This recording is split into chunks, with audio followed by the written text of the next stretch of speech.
continuamos en Todo se sabe y estamos con dos excongresistas de la República. Nidia Vilches, excongresista del Partido Aprista, además exministra de Estado, y Marisol Espinosa, también excongresista por Alianza por el Progreso y además exvicepresidenta durante el gobierno del expresidente Ollanta Humala. Muy buenas noches para ambas, gracias por acompañarnos esta noche. Para analizar un poco la coyuntura política y judicial que tenemos en el país, ¿no? Porque esto está muy entrelazado ya hace varios años o décadas en el Perú. Y empezar con la situación del presidente Pedro Castillo. Ha cambiado su situación no solo ante la justicia, porque hay una investigación abierta por el fiscal Pablo Sánchez, sino también ante el Congreso de la República. La Comisión de Fiscalización lo ha pasado a investigado, ya no testigo. Como excongresistas, y para que la gente lo entienda, ¿qué implica esto? ¿Qué relevancia tiene esto en un proceso de investigación parlamentaria? Nidia. Siendo reticente el presidente Pedro Castillo, lo que hace es que el Congreso tome decisiones. Ha tenido la oportunidad o de recibir a la comisión en Palacio de Gobierno o, como él anunció en algún momento, ir al Congreso de la República. Lo único que está agravando es su condición, lo que está obstaculizando también la investigación. Acá no hay ninguna sentencia ni sanción, investigación, y que el propio Ministerio Público también ha abierto. ¿Qué teme el presidente Pedro Castillo?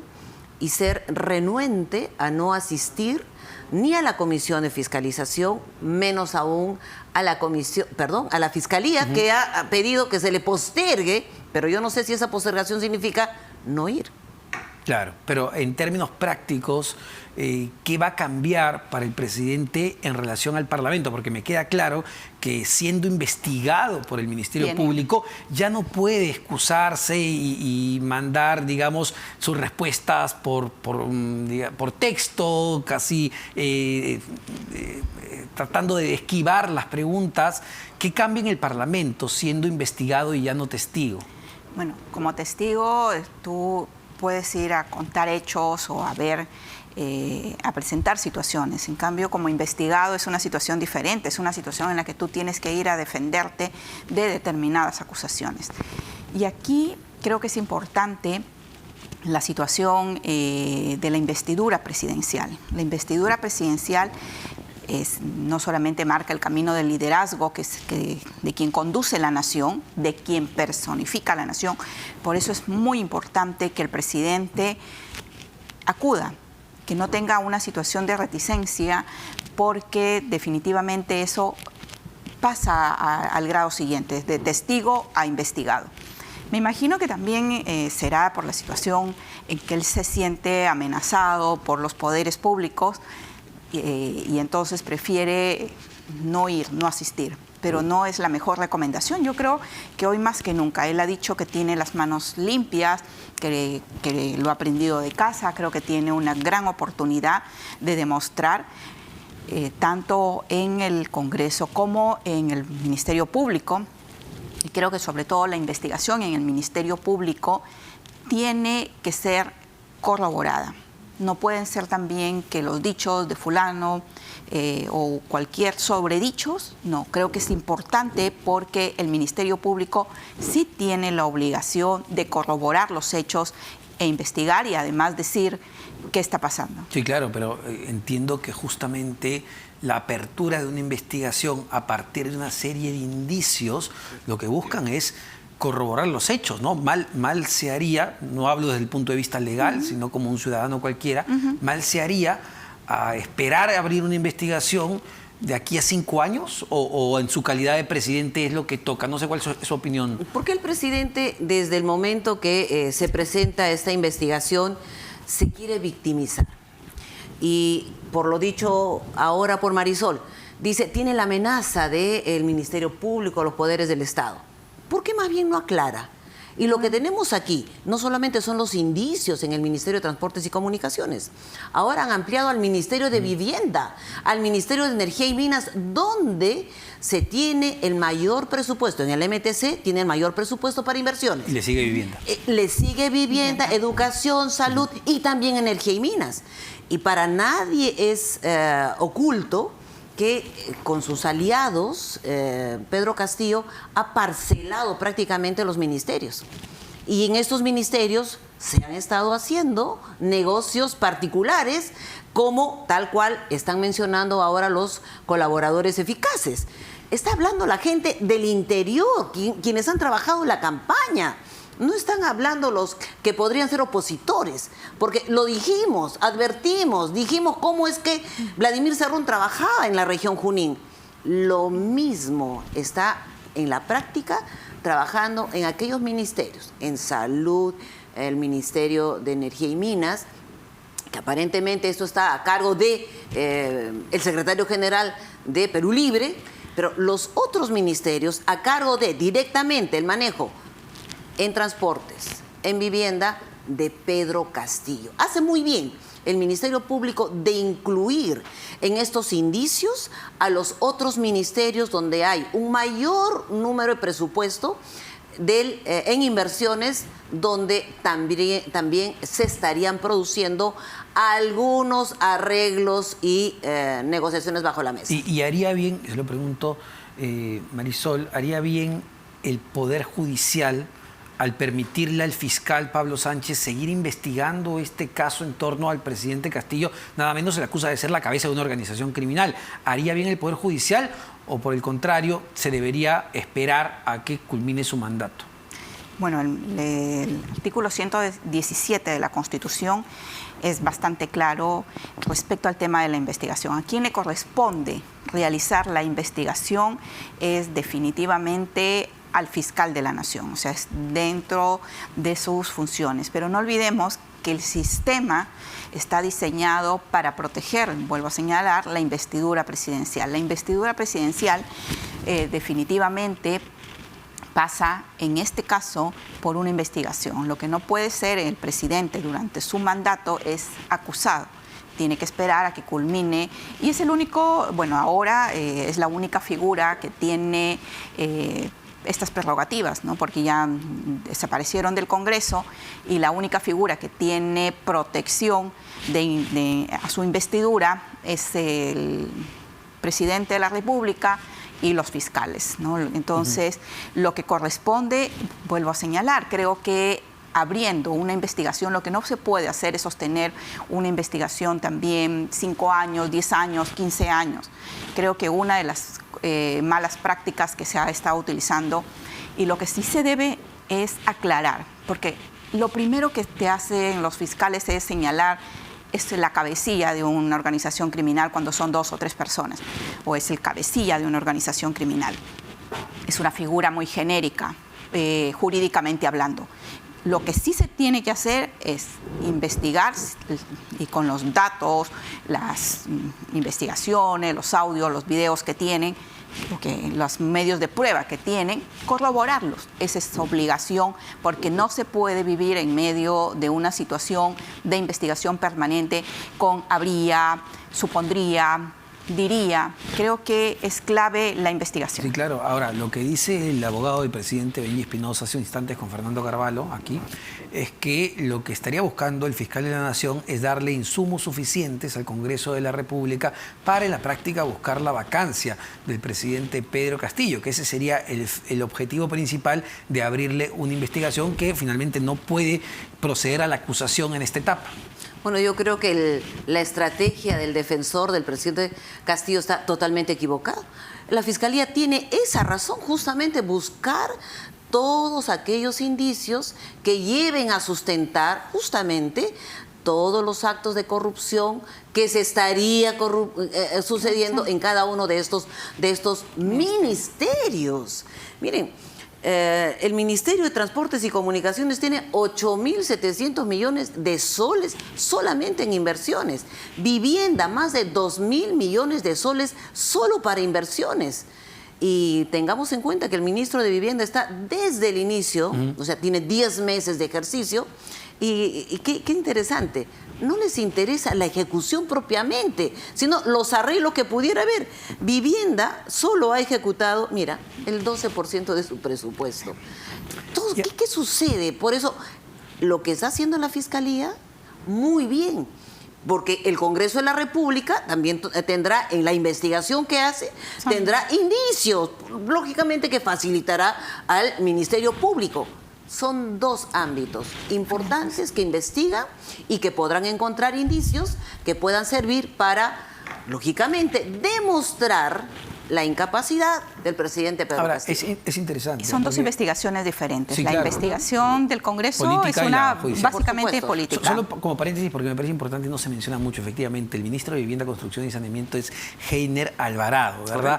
Es uno de los pocos que se mantiene en el gobierno desde el inicio, junto con Dina Boluarte, vicepresidenta, que vamos a hablar de ella, y me parece el ministro de Aníbal Torres, que es premier, pero fue ministro de Justicia. Y claro, Vivienda es el segundo ministerio que más presupuesto ejecuta. De hecho, hay una línea de investigación por ese sentido, pero ya entrando al tema político, ustedes son políticas, dado todo el panorama que tenemos, fugados, Juan Silva, cercanísimo al presidente Pedro Castillo, Bruno Pacheco, secretario general, lo designa el presidente Castillo, su sobrino, Fray Vázquez Castillo, gente directa. El presidente, con todos esos indicios, ¿debería ser vacado?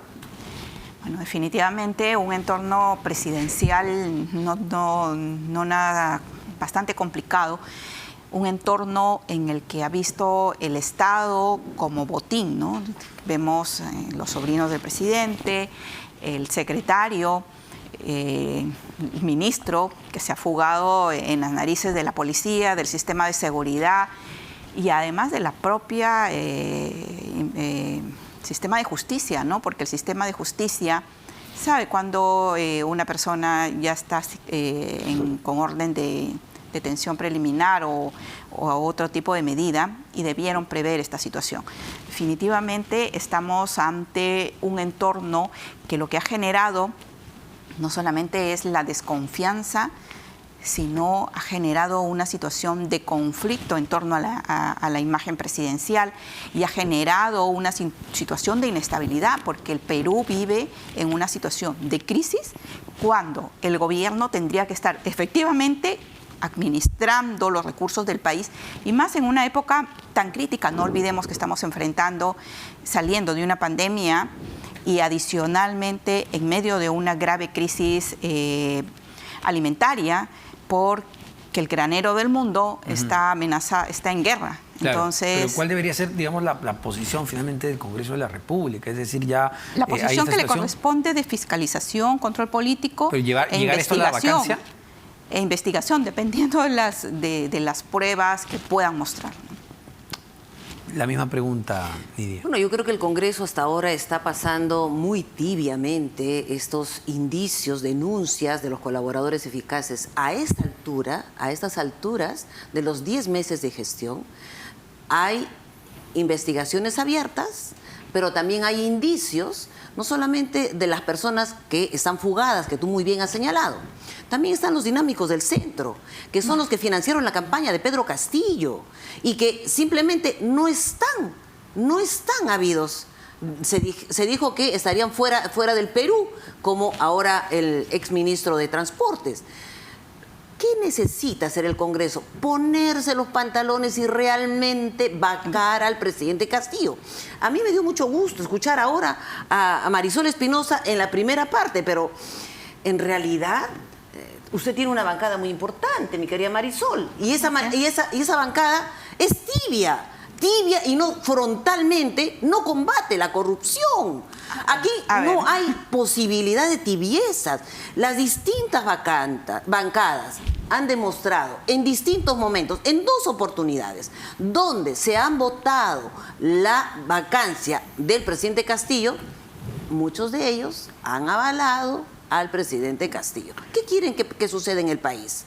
Ya estamos estamos yendo a un despeñadero. Justo para que responda, ¿es tibieza, como dice Nidia Vilches, o es estrategia de César Acuña negociando con Pedro Castillo y con el gobierno? De ninguna manera se trata de una negociación como lo intentan hacer aparecer los medios, como lo intentan hacer creer. Primero, y como lo ha señalado en varias oportunidades César Acuña, no tiene nada que pedirle al gobierno, no tiene ningún pacto con él, no está gobernando y mucho menos le ha solicitado algo. Pero aquí hay que ser muy claros y muy enfáticos. Efectivamente, tenemos una bancada en el Congreso de la República y nos sentimos muy orgullosos de haber logrado esa bancada, pero además también del gran sentido de responsabilidad que tiene la bancada.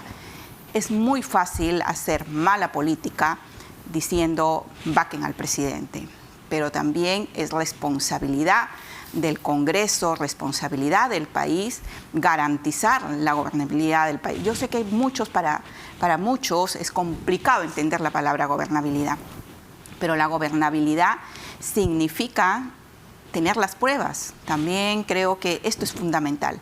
Las pruebas corroboradas, las pruebas, lo que se ha intentado en el Congreso en las anteriores oportunidades, una vacancia, pero se tiene que tener el sustento, una vacancia mal elaborada. Y además Nidia, hemos compartido con Nidia, y esto ha pasado, siempre es un eterno conflicto entre el Congreso y el Ejecutivo. Y ella recordará las duras luchas que ha tenido ella para defender en esa época al presidente, también con falsas informaciones que se presentaban el presidente García. Entonces, este tipo de malas prácticas sí se tienen que acabar. Lo que sí se tiene que garantizar es una investigación clara, con pruebas, fehaciente, y creo que pero es en este momento hay responsabilidad. gobernabilidad. Usted, claro, porque me dice hay que preservar la No hay gobernabilidad. gobernabilidad. ¿No? Claro, No en hay este momento hay gobernabilidad. gobernabilidad en el país. En este momento no hay gobernabilidad. Tenemos en una situación de caos, en una situación de crisis, en una situación donde los actores políticos que están en estos momentos en el poder no son capaces de sentarse a la mesa y plantear una agenda mínima de conducción del país. Creo que eso es lo que le falta al país. Le falta al país saber que en estos momentos que estamos en crisis de la educación, crisis de la salud, crisis de la economía y de la alimentación, no tenemos ni siquiera un pacto mínimo, y creo que hay que saludar a la Sociedad Nacional de Industrias que ha puesto un plan de agenda mínima para avanzar en lo que significa productividad. Y eso es lo que sí se necesita para avanzar en lo que significa gobernabilidad. Porque del otro lado, para que responda Nidia, del otro lado, desde el lado del Ejecutivo, lo que se señala es que, bueno, a lo que hay en el Congreso de la República es un plan ya muy bien trazado e incluso público para tumbarse a Pedro Castillo y para tumbarse a Dina Boluarte con una acusación constitucional que ya, digamos, pasó la primera valla. Si hubiese solamente el propósito político, sin estos indicios y pruebas que saldrán en adelante de los que están hablando ahora, realmente el Perú no debería tener ni a Pedro Castillo ni a Dina Boluarte. Yo le quiero decir a Marisol, a quien he acompañado creo que ha sido en los últimos viajes, que como vicepresidente de Ollanta Humala mantuvo la vicepresidencia y que indudablemente hemos trabajado en el Parlamento por garantizar gobernabilidad y democracia. Así es. Eso se respetó y creció el país a más de 8%. Sin embargo, quiero refutar. César Acuña sí decide por su bancada. Y Marisol, tú eres una dirigente y me da mucho gusto de Alianza para el Progreso, me da mucho gusto por la persona que es Marisol. Sin embargo, las negociaciones que se dan incluso hasta en medianoche, cuando fue la presidenta del Consejo de Ministros al domicilio de César Acuña, cuando se iba a ver la vacancia de Pedro Castillo. Mirta Vázquez. Mirta Vázquez. ¿Para qué? ¿Era para saludarlo, tomarse un cafecito, un té de tíos? No, era para negociaciones, y negociaciones en la casa de César Acuña. Esos son resultados. Y yo miro nada más acá las votaciones que han habido. La primera vez que se trabaja o se presentó la propuesta o el proyecto de vacancia, bueno, la bancada de Alianza para el Progreso, 12 votaron que no, dos votaron que sí. Y la segunda vez, ahí, y Alianza para el Progreso tiene diferente. No es tu responsabilidad, querida Marisol, tú no eres parlamentaria, por supuesto, pero es la bancada de Alianza para el Progreso, que a favor votan 7, 5 votan en contra, una abstención y uno que se pierde. Entonces, esa cosa nos da indicios de... Y termino con eso, perdón, Omar. El vocero de Alianza para el Progreso, en la segunda vacancia, anuncia que su bancada votará a favor. ¿Y qué sucedió? Simplemente él se abstuvo y cambió totalmente la decisión después de la visita de Mirta Vázquez. Y hay un tema adicional para que le responda Nidia, que APP, Alianza para el Progreso, apunta, y lo han hecho público, a presidir justamente la mesa directiva en la siguiente legislatura. Entonces, claro, uno se pregunta hacia dónde se va a mover APP en los siguientes meses en medio de esta crisis política. Bueno, APP es una bancada de centro.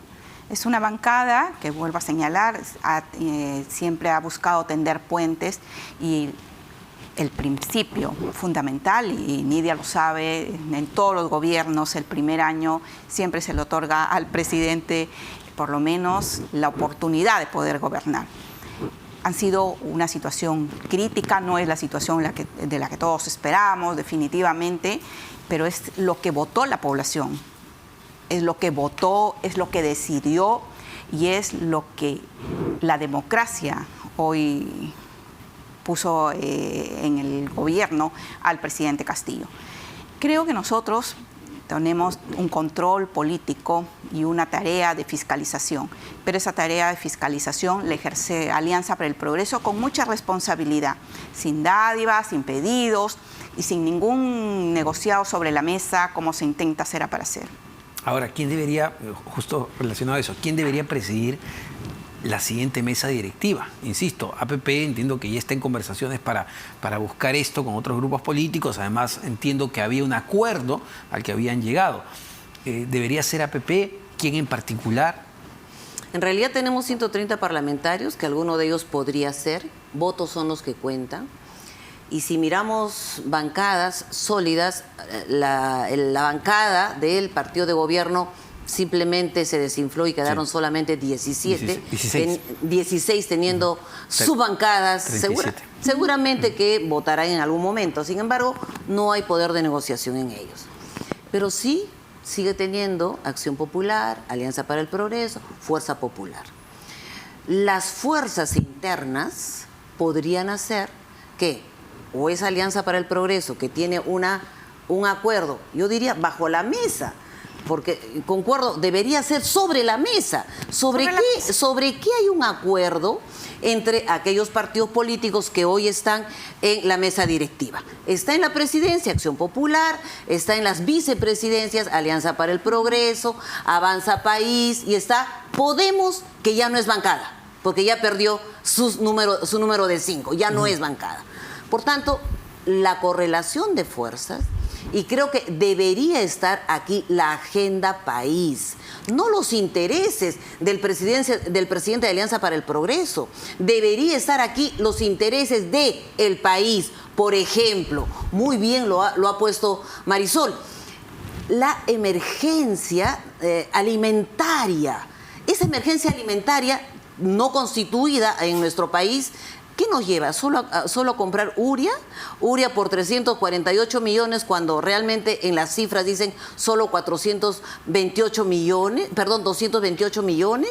No, estamos ante un riesgo país, y creo que las bancadas responsablemente que han recibido el voto popular deberían responder ante la crisis económica, la crisis social, la crisis política.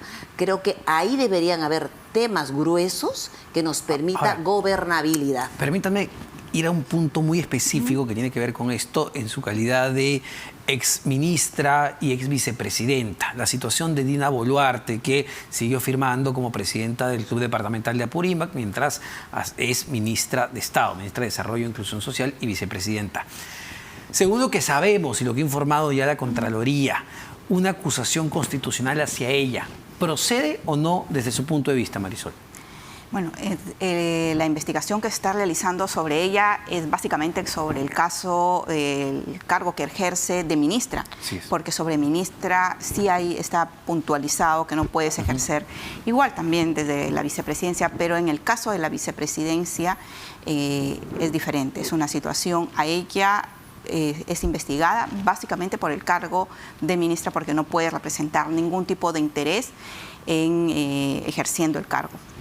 Definitivamente el camino está trazado, creo que hay pruebas, es una situación que la va a definir el propio Congreso y ya prácticamente es una situación que está en la recta final.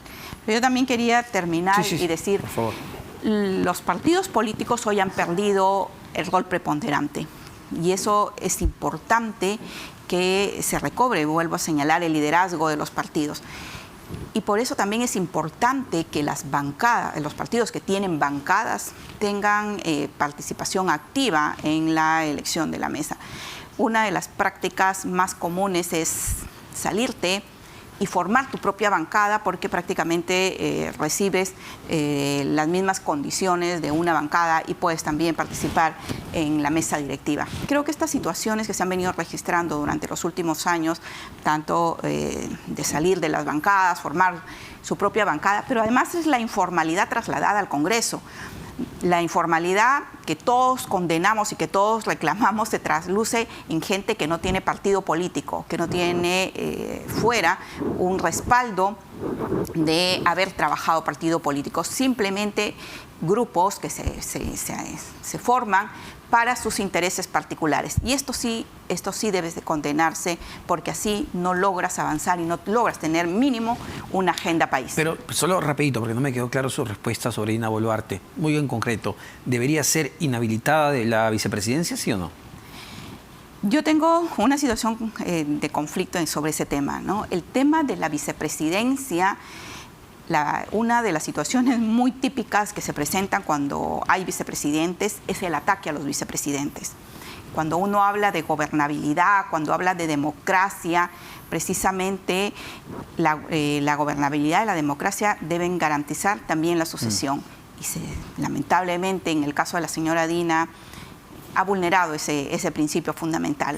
Y creo que esto debería de garantizarse en las personas que asumen las vicepresidencias, de que tienen que tener la hoja limpia, sin problemas, sin vínculos de empresa, de situaciones que puedan generar conflictos, para evitar situaciones que sí afectan a la gobernabilidad, como es tener que vacar a una vicepresidenta de la República por este tipo de cuestiones. Nidia, lo mismo. ¿Debe ser o no inhabilitada Dina Boluarte, salir de la vicepresidencia? La Constitución política es bien clara, inhabilita en la función pública, y la función pública es como ministra de Estado y como vicepresidente de la República. En la Constitución política no hay interpretaciones, ahí se cumple la norma. Esa es nuestra carta principal que norma todas las leyes que tenemos nosotros en el caso. De manera que si ha sido consentida en la Subcomisión de Acusaciones Constitucionales, es cuestión de tiempo.